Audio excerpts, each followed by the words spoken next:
किसी देश का पासपोर्ट सिर्फ एक ट्रैवल डॉक्यूमेंट नहीं होता, ये उसकी ग्लोबल स्टैंडिंग, उसकी पावर को दिखाता है। आज हम इसी ताकत को नापने वाले हेनले पासपोर्ट इंडेक्स को डिकोड करने वाले हैं।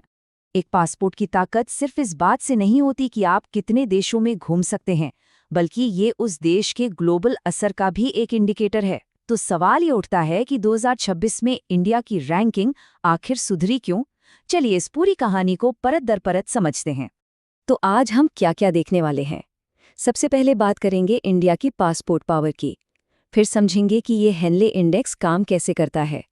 इंडिया के पिछले सालों के रिपोर्ट कार्ड पर नजर डालेंगे और देखेंगे कि दुनिया की रेस में हम कहाँ हैं। फिर इस रैंकिंग के असली मतलब को जानेंगे और आखिर में एग्जाम के लिए कुछ ज़रूरी फैक्ट्स को समराइज करेंगे।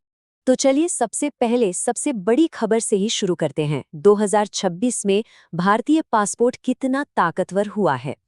तो नंबर है 75। जी हाँ, 2026 की जो latest Henley passport index report है, उसके हिसाब से भारत की रैंक है 75वीं। और ये एक काफ़ी बड़ा सुधार है। मतलब इंडिया ने 5 पोजीशंस की सीधी छलांग लगाई है। और ये इसलिए भी बड़ी बात है क्योंकि 2025 में हम 85th रैंक पर थे, जो कि हाल के सालों में सबसे नीचे था। तो इस हिसाब से 75th पर वापस आना ये एक बहुत ही पॉजिटिव साइन है। लेकिन एक मिनट, ये रैंकिंग बनती कैसे है? मतलब कौन तय करता है ये सब? चलिए इस हेनले इंडेक्स की पूरी कहानी को समझते हैं। तो देखिए, हेनले पासपोर्ट इंडेक्स या HPI, सिंपल भाषा में कहें तो ये दुनिया के सारे पासपोर्ट्स की एक रैंकिंग है। ये सिर्फ एक चीज़ देखती है कि किसी देश का पासपोर्ट लेकर आप बिना वीज़ा लिए, मतलब बिना पहले से परमिशन लिए, कितने देशों में घूम सकते हैं। इसी को ग्लोबल ट्रैवल फ्रीडम कहा जाता है। अच्छा, इसे रिलीज कौन करता है? एक फर्म है, हेनले एंड पार्टनर्स, जो 20 साल से भी ज्यादा से ये काम कर रही है। पर सबसे जरूरी बात जो इसे इतना भरोसेमंद बनाती है, वो है इसका डेटा। ये डेटा आता है इंटरनेशनल एयर ट्रांसपोर्ट एसोसिएशन यानी IATA से, जो कि एयरलाइंस की सबसे बड़ी बॉडी है। तो डेटा बिल्कुल ऑथेंटिक है और हाँ, ये हर महीने अपडेट होता है। ठीक है, तो अब हमें ये तो पता चल गया कि इंडेक्स कैसे बनता है। तो अब जरा इंडिया के रिपोर्ट कार्ड पर नजर डालते हैं। पिछले कुछ सालों का ये सफर कैसा रहा है? अगर हम इंडिया की जर्नी देखें तो सबसे अच्छी रैंक थी 2006 में 71वीं। फिर एक दौर आया जब रैंकिंग गिरी और 2025 में हम 85वें पर पहुंच गए, जो सबसे निचला पॉइंट था। और अब 2026 में 75th रैंक के साथ एक बढ़िया कमबैक हुआ है। तो 75वें रैंक का मतलब क्या है?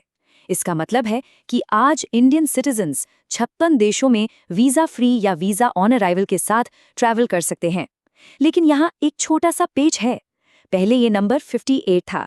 तो हाँ, देशों की संख्या में थोड़ी सी कमी आई है और ये अपने आप में एक चैलेंज भी है। चलिए अब जरा जूम आउट करते हैं और देखते हैं कि दुनिया की इस ग्लोबल पासपोर्ट रेस में इंडिया कहाँ खड़ा है, खासकर बड़ी शक्तियों के सामने। तो देखिए, टॉप पर है सिंगापुर, जिसके नागरिक 192 देशों में बिना वीजा जा सकते हैं। 192। जापान और साउथ कोरिया 187 देशों के साथ दूसरे नंबर पर हैं।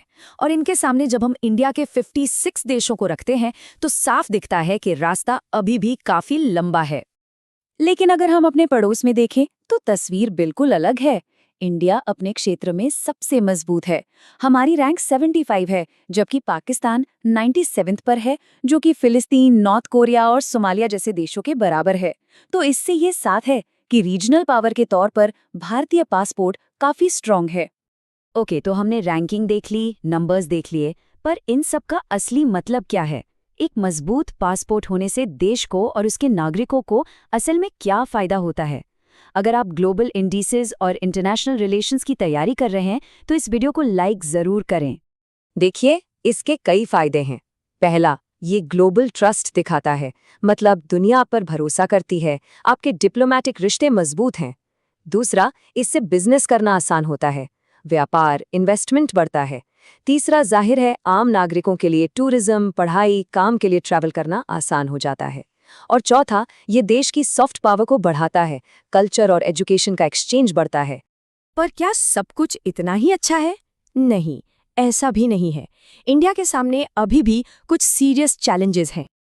पहला चैलेंज तो वही है जिसकी हमने पहले बात की, वीज़ा फ्री देशों की संख्या का 58 से 56 हो जाना।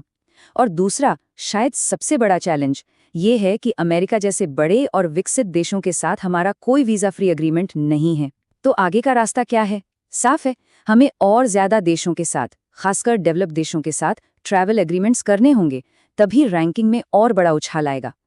चलिए अब इस पूरी बातचीत को फटाफट समराइज कर लेते हैं, खासकर उन लोगों के लिए जो एग्जाम्स की तैयारी कर रहे हैं। ये हैं वो की पॉइंट्स जो आपको याद रखने हैं। तो याद रखिए, इंडेक्स का नाम है हेनले पासपोर्ट इंडेक्स 2026। इंडिया की रैंक है 75th। हम 56 देशों में वीज़ा फ्री जा सकते हैं। पिछले साल के मुकाबले 5 पोजीशंस का सुधार हुआ है। टॉप पर है सिंगापुर 192 देशों के साथ, और ये सारा data international air transport association यानी IATA से आता है। और आखिर में एक सवाल आपके लिए छोड़ जाते हैं, क्या किसी पासपोर्ट की रैंकिंग सच में उस देश की असली ग्लोबल पावर और उसके प्रभाव को दिखाती है? इस पर जरूर सोचिएगा। वैश्विक मामलों पर ऐसे ही परीक्षा केंद्रित विश्लेषण के लिए इस चैनल से जुड़े रहें। सब्सक्राइब करना मत भूलिएगा। धन्यवाद।